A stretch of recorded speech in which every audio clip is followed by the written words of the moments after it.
Многу пати сме ја користеле една приказна за едно мало момче кое што си направило само свое метро, па извикувало на неговата мајка: мамо, мамо, види колку сум голем, 1,70 м. Мајката се смеела секој пат, вика: има време, ќе биде и кога ќе пораснеш да си 1,70 м. Не, вика, ја сега сум 1,70 м.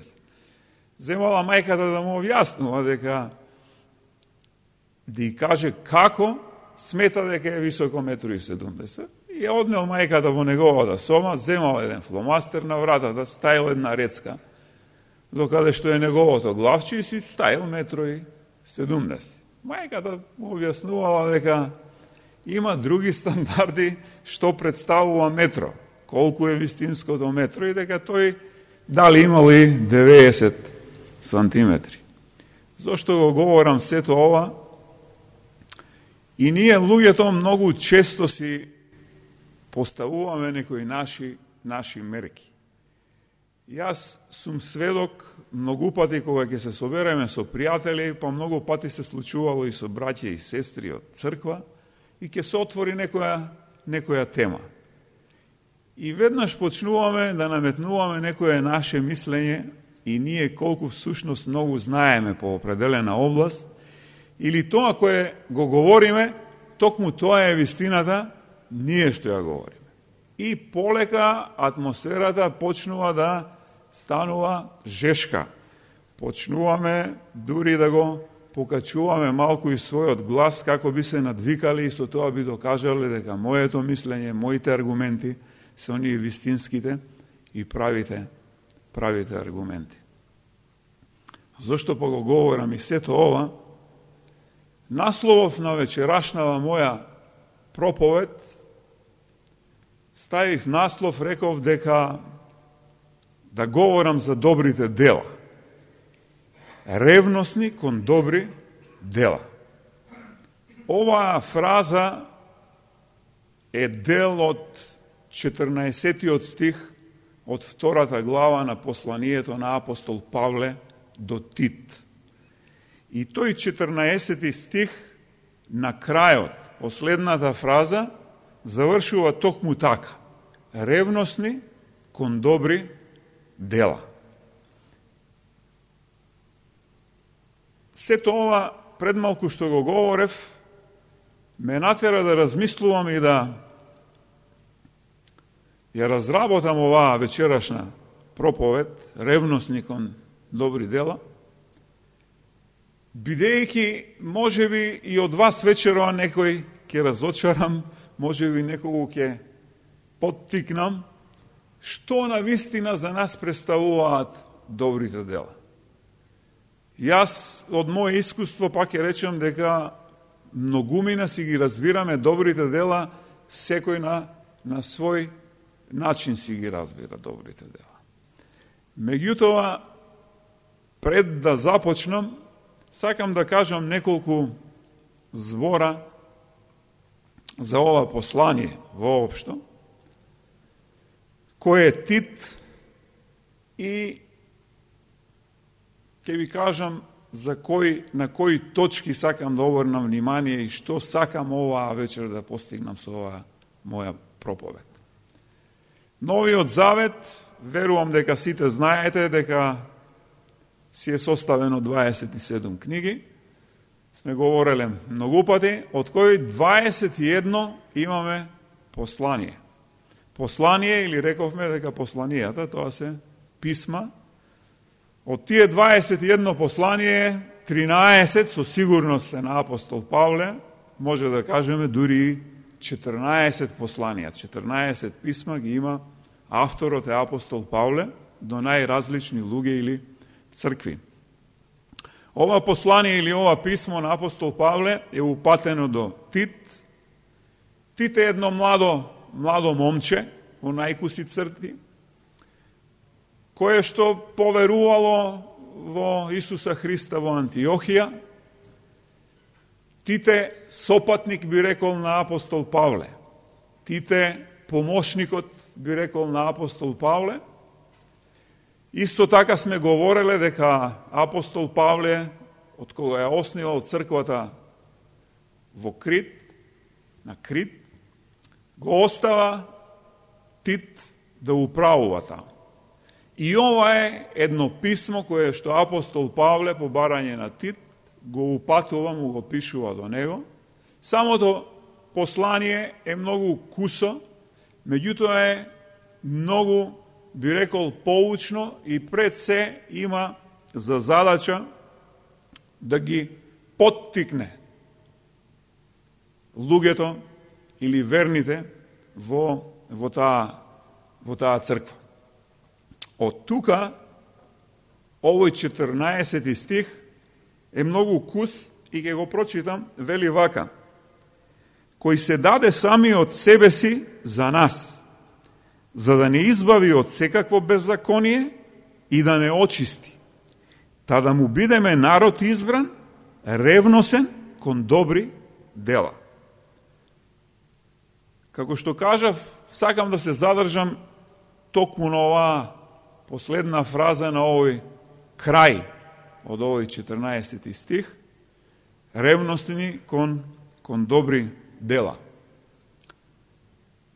Како што говорев и за малиот со неговото метро, како што говорев многу пати и за нашите различни полемики, секој пат, ако земеме да размислуваме зошто доваѓаме во една таква ситуација, секој пат велиме дека немаме изградено една платформа.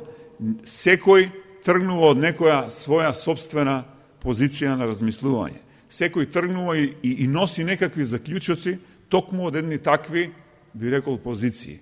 Тргнувајќи од тука, сакам оваа вечер да се осврнам на 3 точки. Првата точка е да расчистиме, ако може оваа вечер да дефинирам што се тоа добри дела. Тоа ни е многу важно да знаеме сите како верни Христови следбеници што представуваат добрите дела. Втората точка, сакам да видиме од кај е изворот, од кај доваѓаат тие добри дела за нас.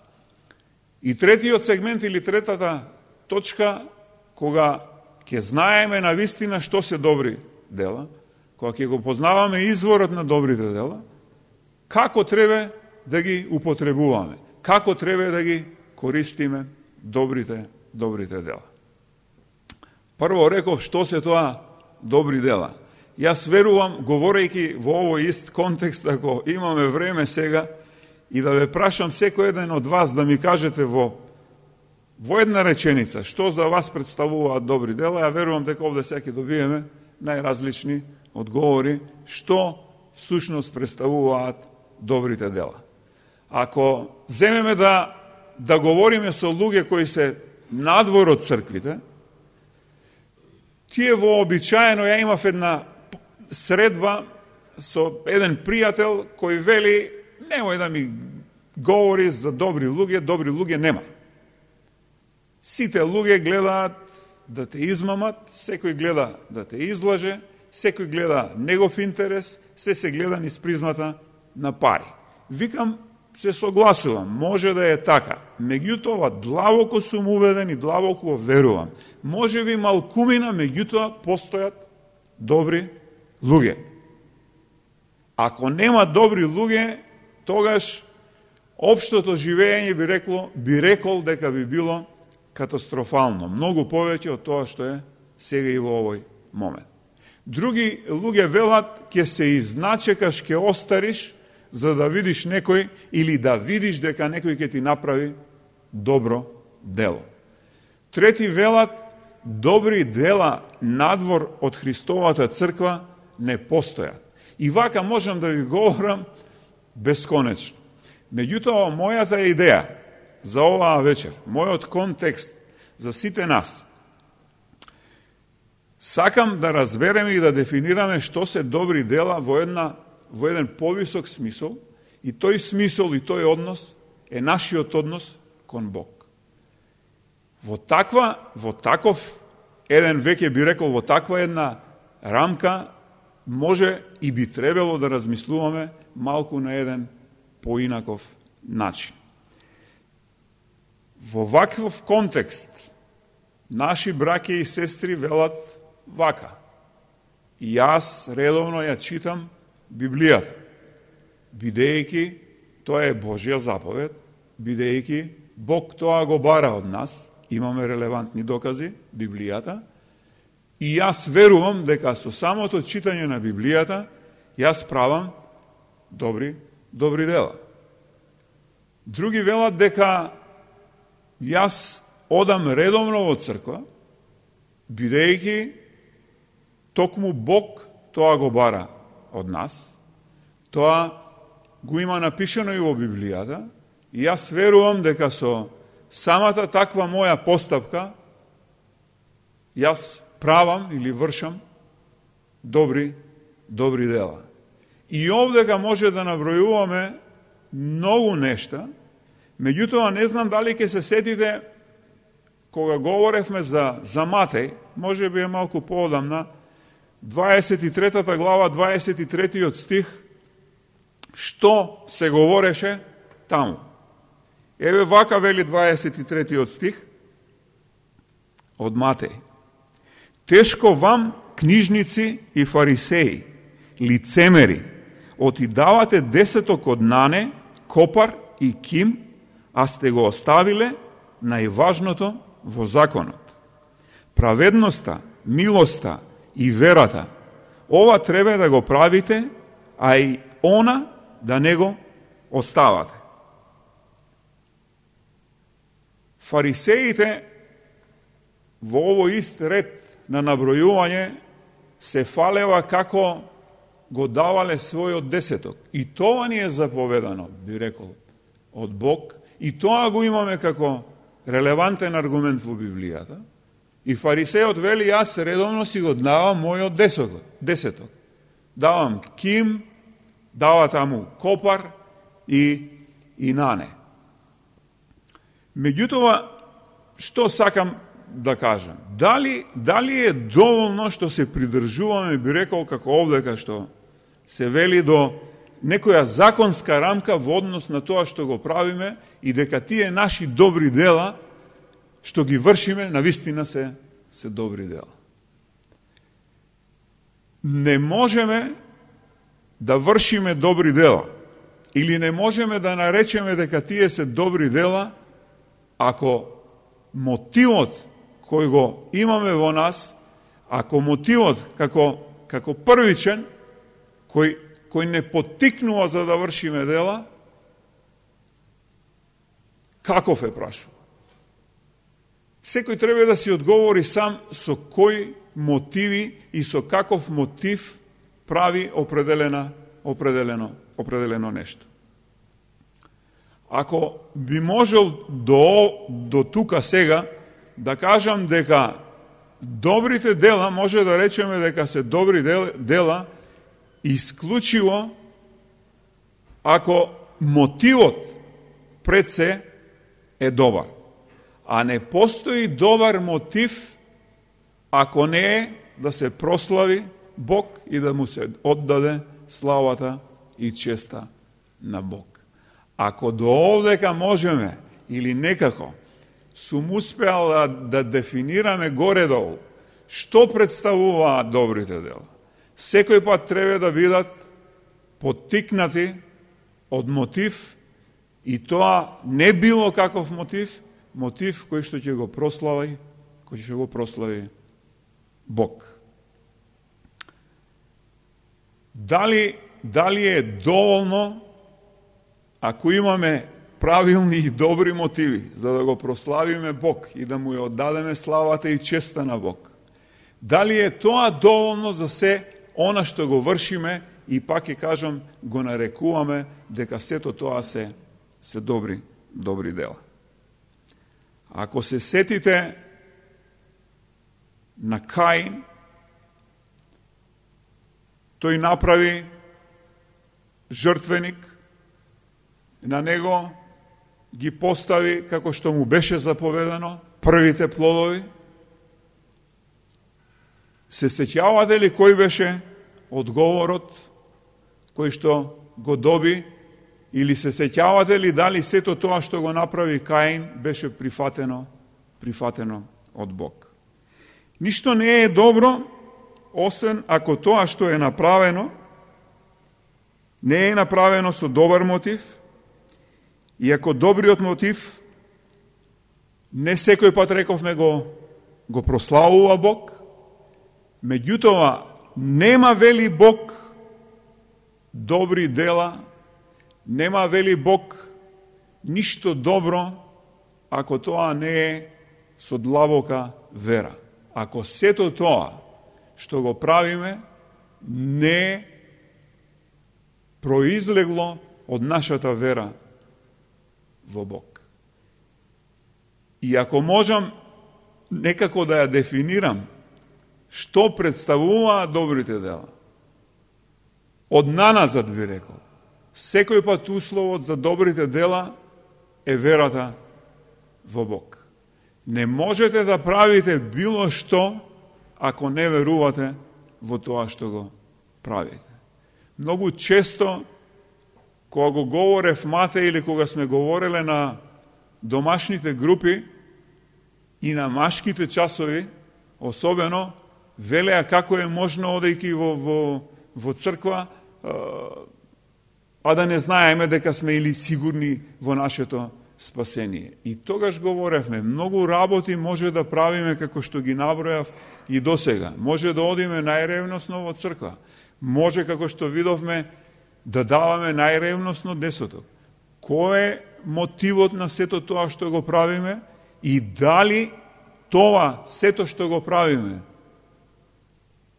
поттикнува од нашата вера во Исуса Христа.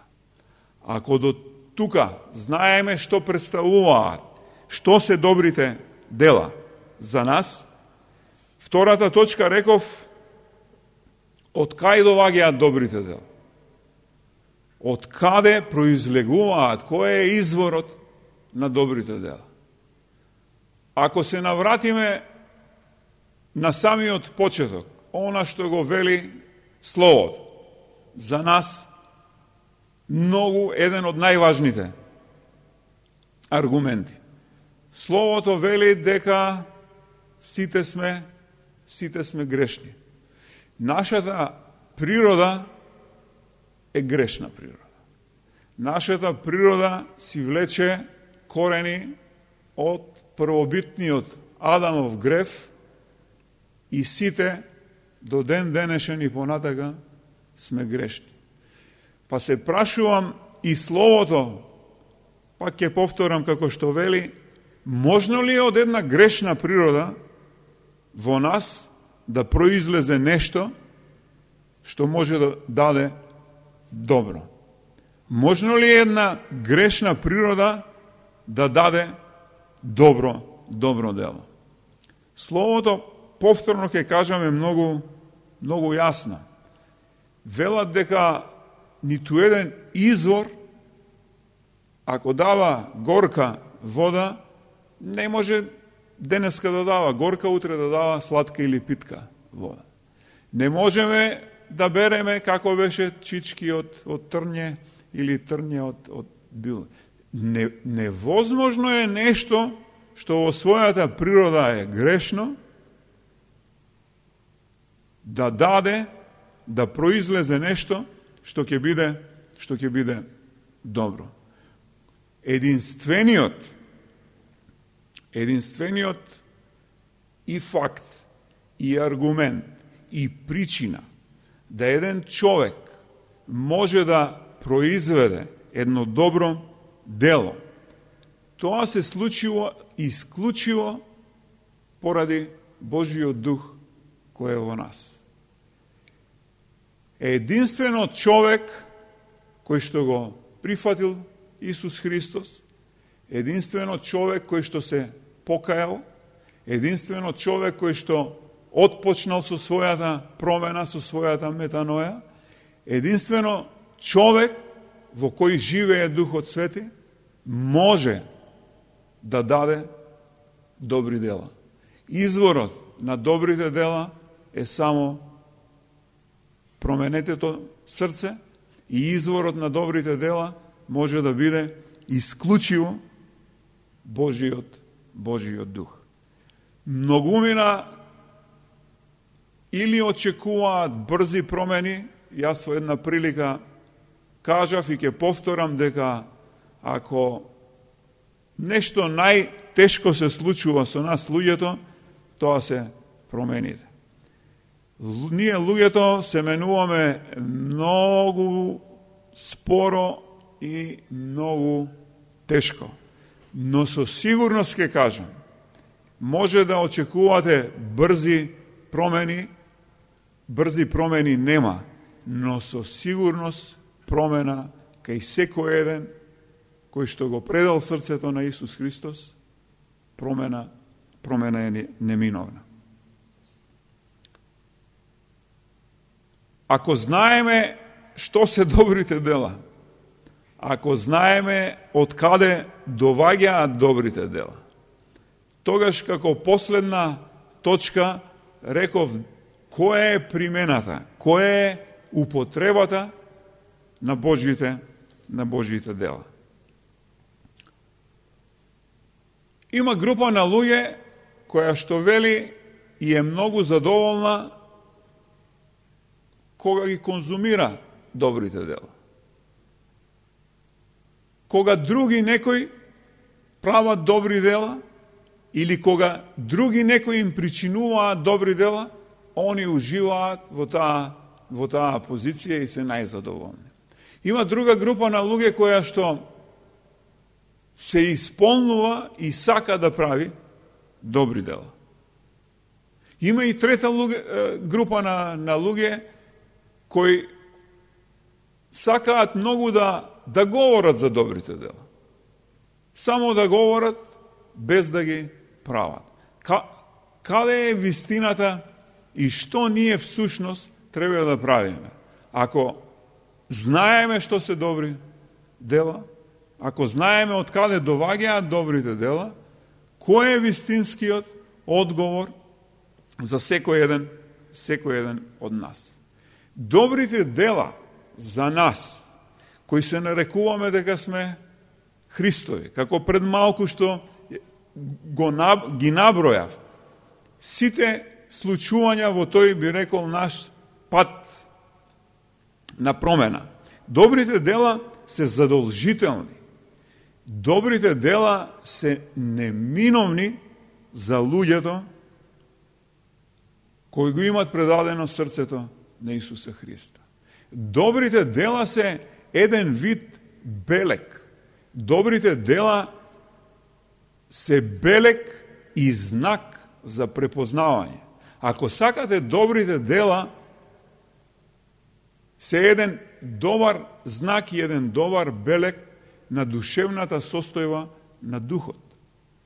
Добрите дела треба да бидат начин на живот кај секој еден од нас.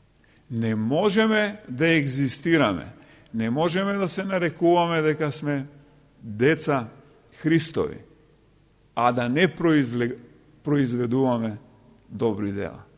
Кога би ве прашал или кога би слушнале дека некој е Божјо дете, ви вели, и дека редовно оди во црква, и дека редовно се моли, и дека редовно дава десеток, и така поминуваат години, и нема никакво добро дело, што ќе одговорите?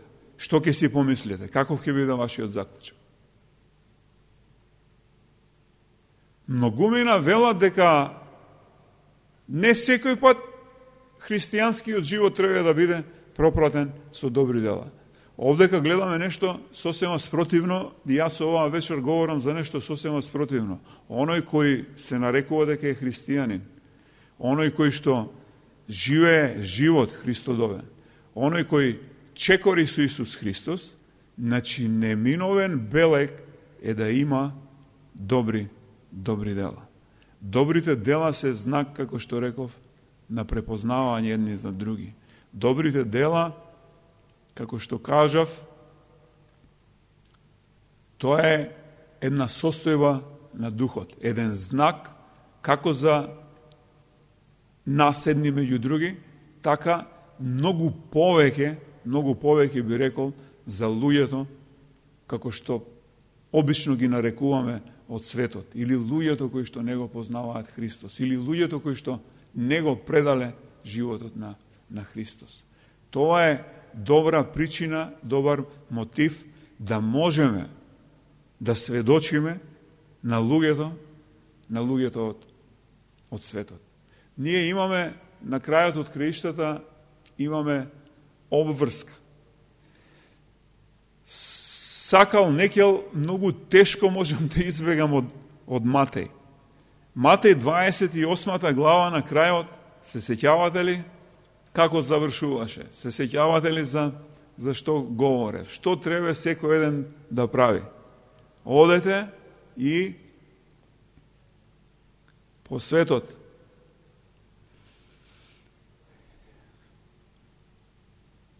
сите народи, на сите луѓе, би рекол да одиме по светот и да им го проповедаме Словото.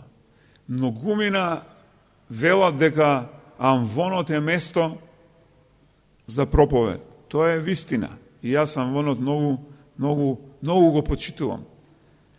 Меѓутоа, како и тогаш говорев, замислувате да одиме и да им говориме. Значи, не со стоење, не со седење. Значи, треба да бидеме во една позиција на движење. Не само да се движиме, туку и да говориме. Ова го говорам бидејќи многу луѓе, пак ќе кажам дека мислат дека е амвонот единственото место од каде што може да се проповеда. Не е вистина. Во она срце, ајде би рекол вака, таму каде што се што Бог створил на оваа земја, значи, се говори за него.